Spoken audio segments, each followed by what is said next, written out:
श्री राम समर्थ। अप्रैल 8। निशंक होकर नामस्मरण करे। नामस्मरण करने के लिए कहा जाता है तो लोग बहाने बताते हैं, किंतु वस्तुतः नामस्मरण करने में किसी भी प्रकार की बाधा नहीं आती। कोई काम करते समय अकारण कुछ विचार मन में आते ही रहते हैं ना, वैसे ही नामस्मरण करते समय विचार आए तो कौन सी बाधा है।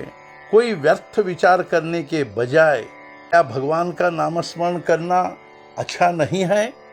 जब समय मिलेगा तब व्यर्थ की बातों में समय बर्बाद करने के बजाय नामस्मरण करे, श्रद्धा से करे।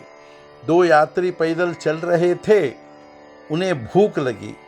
रास्ते में चलते समय एक अमराई दिखाई दी। उन्होंने मालिक से पूछा, क्या हम आम ले सकते हैं?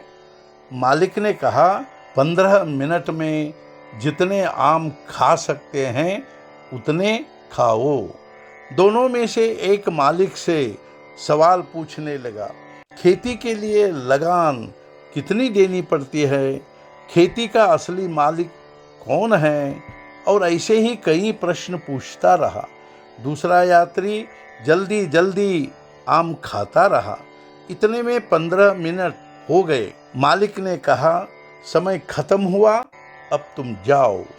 एक का पेट भर गया, दूसरा भूखा रहा।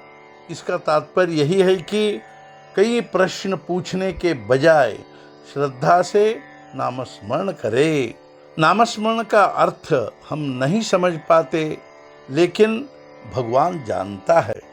अतः नामस्मरण का महत्व समझे या न समझे, वह करे। ध्रुव ने क्या किया? नारद वचन पर विश्वास रखकर प्रेम से नामस्मरण करने लगा।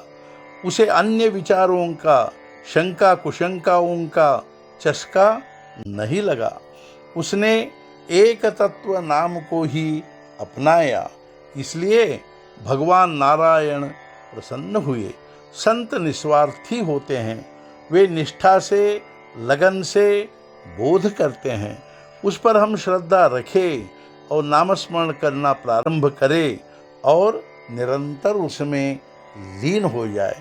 नामस्मरण कितने दिन किया जाए?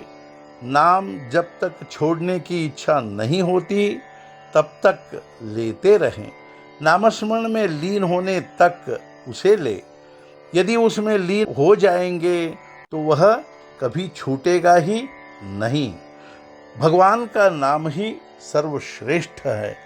उसमें जो तन्मय हो जाता है वही सच्चा साधक। चरित्र भूल गए तो कुछ बिगड़ेगा नहीं, लेकिन नाम नहीं भूलना चाहिए, क्योंकि नामस्मरण में सब कुछ है।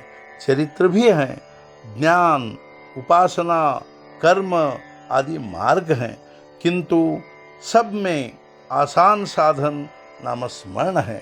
एक विशाल किला था, वह अभेद्य था। चींटी भी प्रवेश नहीं कर पाएगी, ऐसा मजबूत परकोटा था। किंतु किले को एक बड़ा दरवाजा था, उसे एक बड़ा ताला लगा हुआ था। किसी एक व्यक्ति को उसकी चाबी मिली, प्रवेश करना सहज हुआ।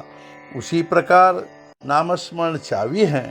परमार्थ कितना भी जटिल, दुर्लंघ्य, असाध्य हो, नामस्मरण से वह सध जाता है। नामस्मरण के लिए न प्रेम और न श्रद्धा होती है, ऐसी शिकायत की जाती है। नामस्मरण के लिए न प्रेम और न श्रद्धा होती है, ऐसी शिकायत की जाती है। संत वचनों पर विश्वास रखकर अखंड नामस्मरण करे, उसी से संतोष होगा। आज का मुख्य विचार, प्रतिदिन जगने पर नामस्मरण करने का नियम रखे। स्नानादि कार्य हुआ तो ठीक ही है, लेकिन उसके कारण रुकना नहीं चाहिए। सद्गुरुनाथ महाराज की जय। जय जय रघुवीर समर्थ।